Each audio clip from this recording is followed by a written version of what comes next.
¿Qué tal? ¿Cómo están? Bienvenidos una semana más a Cantabria de cerca en su edición Cultura. Y además, esta noche vamos a hablar de un rincón muy especial que encontramos en Santander. Está ubicado entre la Playa de los Peligros y el Palacio de Festivales. Seguro que muchos de ustedes ya saben de qué estamos hablando. El Museo Marítimo del Cantábrico, sin duda una de las joyas que tenemos en la comunidad y al que esta noche vamos a dedicar el programa de esta semana, y lo vamos a hacer junto a su director, un expertísimo, perfecto conocedor del Museo Marítimo del Cantábrico. Gerardo García Castrillo, muy buenas noches. Buenas noches a todos y todas. Un placer que estés con nosotros para hablarnos de este emblema, ya no solo de Santander, sino también de la comunidad. Como te comentaba antes de empezar el programa, siempre lo hacemos de la misma manera, y es con la siguiente pregunta. En este caso, ¿qué es para ti la cultura, Gerardo? Hombre, para una persona que yo me considero agitador cultural, es Me gusta eso de agitador una forma de vida, una forma de entender la vida, una forma de enriquecerse uno mismo, y creo que la cultura es un bien universal. Un bien universal no solamente por lo que ya existe, sino porque es un bien de acceso universal, es un bien que todo el mundo debería tener acceso a él, a cualquier nivel, a un nivel sencillo de cultura hasta los niveles más sofisticados o más especializados de la cultura, porque hay muchos pisos en ese edificio. Entonces, la cultura, como la comida, a fin de cuentas. La comida nos requiere metabolismo, sistema biológico, y la cultura nos requiere sistema psíquico. Y eso influye mucho tanto en las personalidades, en el desarrollo de la personalidad, como el no entrar en una depresión, simplemente.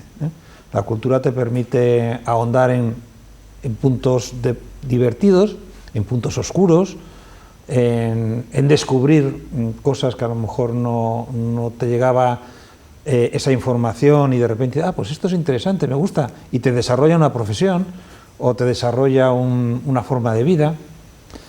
El conocer de dónde venimos es importante para saber a dónde vamos, todo ese patrimonio inmaterial, sobre todo, que se está perdiendo, esa cultura de nuestros ancestros.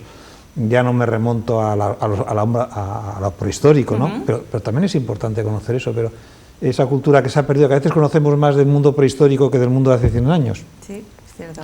Entonces, yo creo que todo eso forma un bagaje que nos va, desde pequeñitos hasta mayores, influenciando, y nos va dando un sentido también a la forma de entender la vida, y sobre todo de relacionarnos con la gente. Gerardo, mucho de cultura, mucho de historia, mucho de precisamente de dónde venimos y de esa relación que también tenemos con el mar, lo encontramos precisamente en el Museo Marítimo del Cantábrico, que para alguien que no lo conozca, ¿cuál sería la carta de presentación de este lugar? Divertida. Me gusta. Es un museo que no es de fauna y flora, o sea, no es un museo de ciencias naturales, no es un museo de etnografía pesquera, no es un museo de barcos solo, no es un museo de historia naval, no es un museo de navegación, es un museo de todo eso, es museo marítimo. Entonces es un museo que va desde el conocimiento de la naturaleza, que además está en la parte baja del museo, ese conocimiento científico, sistemático, y también de la apreciación de cada uno, de su acercamiento a la naturaleza, que es donde el hombre se desarrolla, va a obtener sus recursos, con lo cual seguiríamos con cómo el hombre prehistórico empieza la explotación del recurso y conduce al marisqueo y a la pesca, cómo se desarrolla la pesca, cómo evoluciona la pesca a través de los barcos y las artes de pesca, cómo se ha comercializado, las conserveras, el ahumado. La gente pescaba pues como recurso particular para ellos, para comer la tribu, claro, como quien dice, pero luego descubrieron que aquello también se podía llevar a otros sitios, comercializar, vender, pero claro, había que conservarlo. Y pues la salazón, el ahumado, el secao, que fue el primero de ellos. Y luego también, claro, el medio marino también supone rutas de navegación, rutas de comercio, no solamente por las zonas terrestres se comercializaba, sino muchos puertos comercializaban más por las rutas marítimas que por las salidas hacia tierra, porque no había tantas. Entonces el comercio marítimo, las rutas marítimas, supone barcos, evolución del barco, ya no el barco era polivalente, sino que ya era barco mercante, barco de pesca. Rutas supone defensas armadas, con lo cual ya pues se va desarrollando todo un espacio geopolítico alrededor del mar, de los puertos y de las rutas. Y eso es lo que cuenta el Museo Marítimo. Y luego al final volvemos a retrotraernos a través de la arqueología submarina, subacuática, a cómo actualmente podemos llegar a conocer y tener cultura sobre ese mundo pasado que está sumergido. Precisamente, ¿podríamos decir que es un reflejo de lo que somos ahora mismo? Es un reflejo de lo que es la sociedad marítima cantábrica, que lógicamente también tiene un reflejo en zonas interiores, ¿no? Pero claro, nos reflejamos más en el Museo Marítimo los que vivimos en la costa que los de Burgos, aunque los de Burgos cuando vienen encuentran ese reflejo nuestro. ¿Qué te dice el nombre de Augusto González Linares, Gerardo? Hombre, Augusto González de Linares era el sabio. Como se tituló el eminente sabio cuando se le dio el título de Hijo Ilustre de Santander el 2 de mayo de 1904, o sea, hace 118 años, Casi que fue nada. cuando falleció, y él falleció el 1 de mayo, pero lógicamente el 1 de mayo se festejaba el Día del Obrero, y el 2 de mayo fue cuando, y mucha gente se confunde pensando que es el 2 de mayo el día del fallecimiento de Augusto González de Linares. Augusto González de Linares tiene una formación naturalista, en aquella época no habían los biólogos, era un krausista convencido, darwinista por lo tanto, fue catedrático de la Universidad de Santiago de Compostela, y claro, la segunda cuestión universitaria pues le dejó en la calle por defender el darwinismo en la cátedra y no dejarle a él la libertad de cátedra que debía de existir. Eso le permitió viajar por toda Europa viendo instituciones de biología marina, lo que llamamos nosotros las estaciones de investigación, pues en Nápoles, en las estaciones de Concarneau, Roscoff, en Francia, y eso pues a él le influyó en que en España se debía trabajar en esa línea. Trabajó con políticos, trabajó con otros naturalistas y consiguió que en 1886 el Ministerio de Fomento pues decide crear una estación de biología marina en España. O sea, la primera estación de biología marina. ¿Dónde se funda? Bueno, pues a él le nombran director en el 87, 1887, del 87 al 88 hace un viaje por todas las costas españolas y deciden que el mejor sitio sería el Cantábrico. ¿Por qué? En el Mediterráneo, aunque Cataluña tiraba mucho para el Mediterráneo, ya había las francesas y las italianas, y en el Cantábrico no había ninguna, salvo las del Canal de la Mancha. Y eso fue la propuesta suya, decir que había que hacerlo en el Cantábrico. Que si Galicia, que si Cantabria, que Cantabria tenía los fondos profundos mucho más cerca de la costa, con lo cual la navegación, las campañas iban a ser más breves y más económicas, y surgió la duda si San Vicente de la Barquera o Santander. San Vicente de la Barquera, ¿por qué? Porque San Vicente de la Barquera ya tenía mucha connotación con la Institución Libre de Enseñanza, de la cual González Linares y Ginés de los Ríos eran partícipes, y Cantabria se llevó el gato al agua porque el ayuntamiento dio un dinero para comenzar. Entonces comenzaron curiosamente en una pensión, en la pensión de Pedro González, en la calle Méndez Núñez, que luego con la explosión del Machichaco fue una de las más afectadas. Y luego inmediatamente, casi ya en 1889, ya se van al hotelito que llamaban ellos, en la segunda playa del Sardinero, que fue donde ya estaba la estación con su rótulo, con su bandera y funcionando perfectamente, con dos personas que eran González de Linares, Rioja, y los que llevaban, fíjate, llevaban el agua desde la segunda playa del Sardinero, o iban a la orilla a coger el agua para los acuarios, hasta el hotelito que estaba por detrás del hotel de Gran de la Colina, más o menos, para hacer que nos hagamos una idea actualmente ahora, por detrás de Piquillón, tirando por la avenida Los Castros. En esa zona estaba. Y de ahí iban acarreando los cubos, el bueno de Eufemio iba acarreando los cubos y cambiando el agua a los acuarios. Y allí es donde se desarrolla, bueno, pues todo, diríamos, el germen de la Estación de Biología Marina, con todo el programa que él tuvo de educación, de formación. Se enviaron colecciones a todas las instituciones españolas, material biológico, muchos investigadores, diálogo de renombre, se formaron con Augusto González de Linares y con Rioja. A la muerte de González Linares ya Rioja, se instala la estación en Castelar, y es cuando ya se monta el museo que a los más viejos del lugar lo recuerdan como la biología, que era aquel edificio que estaba pegado a la finca del gas, a la tapia del gas, que era el museo que Rioja en la misma línea que Linares, pues quiso que el conocimiento se difundiera a toda la gente. O sea, que digamos que este museo le debe todo a Linares, ¿no? Este museo y el Instituto Español de Oceanografía también, porque luego en 1914 se funda el Instituto Español de Oceanografía en base a lo que había en Santander y a lo que había en Mallorca y en Barcelona. Gerardo, ¿cuál podríamos decir que es el claro objetivo que tiene el museo? Educar. Educar. Es el mismo objetivo que tenía González de Linares a finales del siglo XIX. Educar, enseñar. Para eso también hay que aprender, lógicamente. Para eso está la investigación, para eso está el estudio. Y mucho de lo que tenemos que enseñar, tenemos que aprenderlo nosotros, porque muy difícil es transmitir cuando no tienes ese conocimiento, ¿no? Entonces, es fundamental el estudio, el conocimiento, la conservación de los fondos, para poder luego transmitir esa información. Una pieza, una jarrita, te puede dar una información, pero si no sabes transmitirla, el público no la aprecia muchas veces. Actualmente el museo, si no me equivoco, está dividido en 4 plantas. ¿Qué nos podremos encontrar en cada una de ellas? Bueno, pues en la planta baja, como habíamos comentado al principio, ¿no? El discurso expositivo es una helicoidal. Abajo tenemos lo que llamamos la vida en la mar, el conocimiento de la vida en la mar, que tiene como 2 grandes apartados, uno que es el acuario, que bueno, que es el que tiene un tirón muy fuerte para el público y sobre todo para el público pequeño. Entonces estos peques pues les llama mucho la atención y sirve de lo que llamaban antiguamente el banderín de enganche. A mí eso no me gusta, pero vamos, sirve de acicate a que la gente... Es uno de los motivos por los que quizá se acercan hasta el museo. Tú te acercas luego a ya eso, ves todo lo demás. Pero... Es en plan merchandising el escaparate.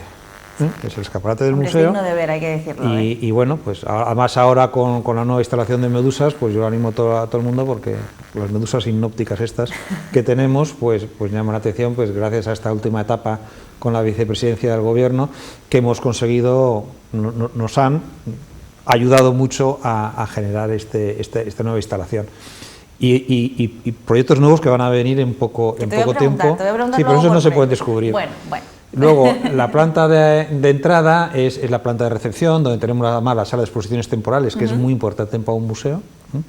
Primero, porque no te da tiempo a exponer todo lo que tienes, y segundo, porque permites a otras instituciones que se monten otras cosas, y permites traer cosas que a la gente no tenga que desplazarse en Madrid y Barcelona para ver. Entonces, pues también tiene su importancia.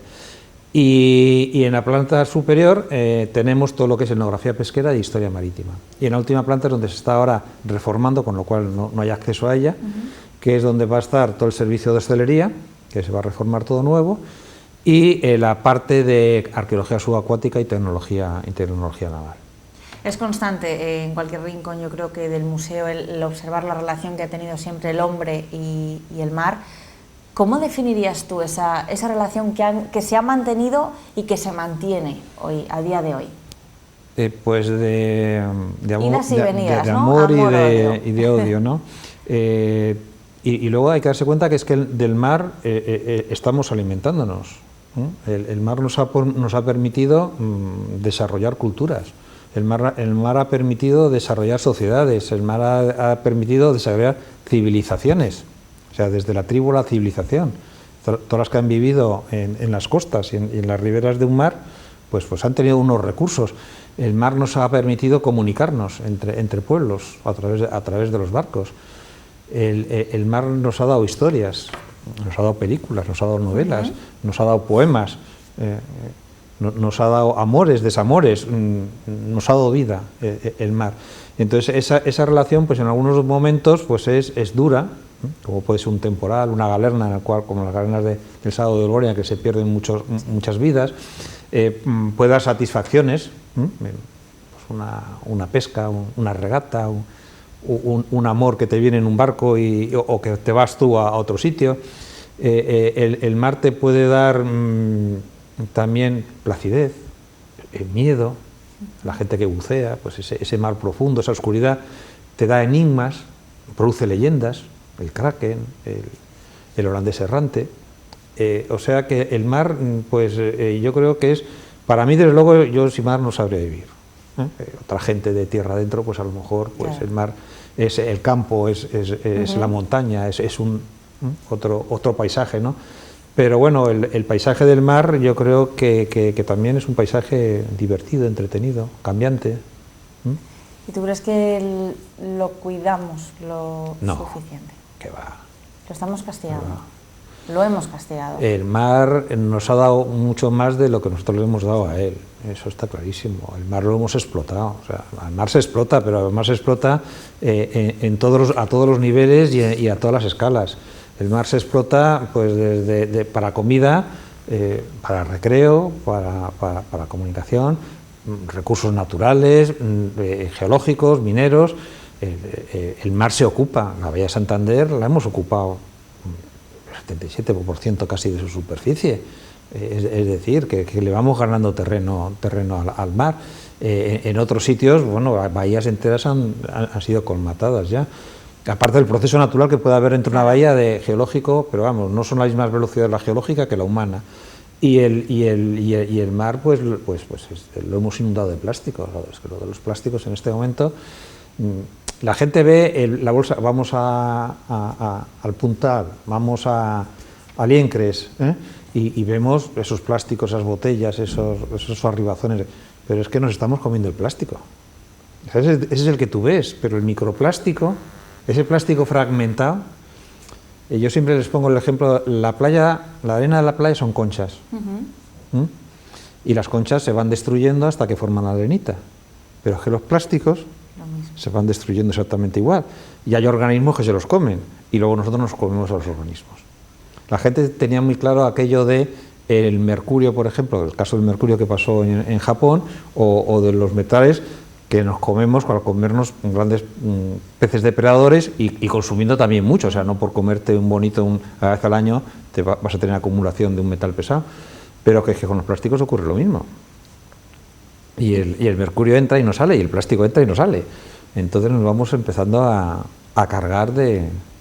¿Y crees que realmente somos conscientes de ello o quizá a veces miramos a otro lado?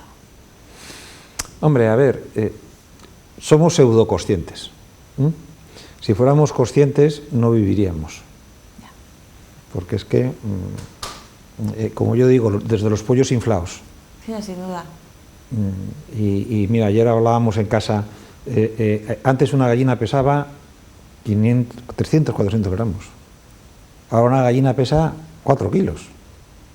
En unas décadas. Pues por eso yo digo los pollos inflados. Entonces los comemos y ya se nos ha olvidado el sabor de aquel... Sí, esto va todo por épocas, ¿no? No, y por necesidades, porque es que somos muchos. Sí. Y hay que alimentarnos. Entonces, pues llega un momento que, bueno, que sí sabes que hay microplásticos en la comida y lo asumes. Pero yo quiero decir, ¿tú crees que deberíamos concienciarnos cada uno en el aspecto de intentar poner remedio a ello? Ahí es a lo que yo me refiero. Ahí es donde sería la segunda parte. Claro. Tú ya te conciencias de eso. Que lógicamente la comida ecológica es la que habría que potenciar, que el mercado de cercanía es el que habría que potenciar, o sea, todo eso tenemos que ir, que el plástico cuanto menos lo utilicemos, mucho mejor, que el plástico cuanto más se recicle, mucho mejor. Entonces esa conciencia es la que tenemos que ir avanzando. Tenemos que ir pensando que tenemos un cambio climático, que yo no sé cómo hay gente que duda de ello, y que si queremos dejar un planeta para nuestros nietos, pues hay que ir pensándoselo ya, ¿eh? O sea, no hay que ir... Es una broma. Y el mar es uno de los más castigados, porque del mar depende todo el planeta. O sea, la gente dice, no, es que la Tierra no es el mío. No, pero es que el mar, como deje de funcionar, empiezan a cambiarse todo el sistema planetario y no es apaga y vámonos, pero... como aquel que decía, que para en el mundo que yo me apeo, que la cosa es complicada. Gerardo, me gustaría aprovechar tu presencia en el programa para hablar de otra de las patas fundamentales, yo creo, del museo, como es esa parte de investigación. ¿En qué líneas de investigación estáis trabajando ahora mismo? ahora estamos un poco paradillos, hay que reconocer, hemos tenido épocas más activas. Pero bueno, esto va también, no va por momentos, sino claro. va por situaciones. Entonces, ahora hemos tenido unas situaciones que había que remodelar y estamos remodelando exposición permanente, porque a la gente hay que darle ya otra visión del museo. Y en paralelo sí que se sigue haciendo investigación. Fundamentalmente la investigación básica que hacemos es lo que llamamos nosotros en la trastienda del museo, que lo que la gente no conoce, y ahí en los laboratorios se hace investigación sobre los fondos que tenemos. Esa diríamos la investigación básica. Pero hacemos otra investigación paralela en relación a proyectos de investigación en los cuales nos sumamos. Y en este momento pues tenemos abierto uno con la Universidad de Cantabria, con la cual colaboramos mucho, que tiene un proyecto de arrecifes artificiales, y vamos a instalar dentro de los acuarios unos modelos de arrecifes artificiales, pues para que la gente vea también en un formato de difusión, para que la gente vea esos proyectos y como un arrecife artificial permite determinadas ganancias en el ecosistema marino, y servir de escaparate para ese proyecto también. Y al mismo tiempo ver cómo se comporta el arrecife artificial dentro del propio medio, que es el acuario, que es un medio muy distinto al exterior.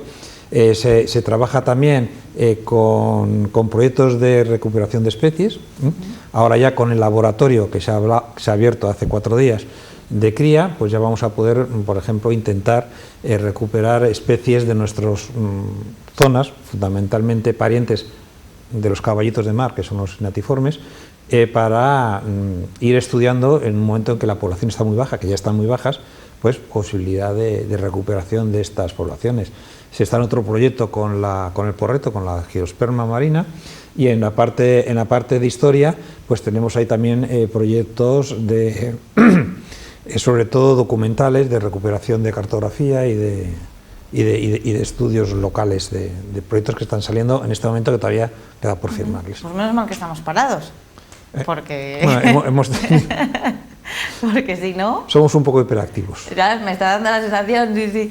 Gerardo, de la parte del museo, de todas las piezas que hay, ¿cuáles podríamos decir que son las más características de las que tenéis, que la gente identifica, reconoce y recuerda? Bueno, me has perfilado bien la pregunta, porque esa pregunta nunca me ha gustado. Yo siempre te pregunto, ¿cuál es la pieza que más te gusta? No, la que más te gusta, más característica. Entonces, esa es más fácil de contestar. Bien, vale. Lógicamente, al entrar al museo se ve el esqueleto de la ballena. O sea, esa es la pieza que es de la colección de Augusto González de Linares.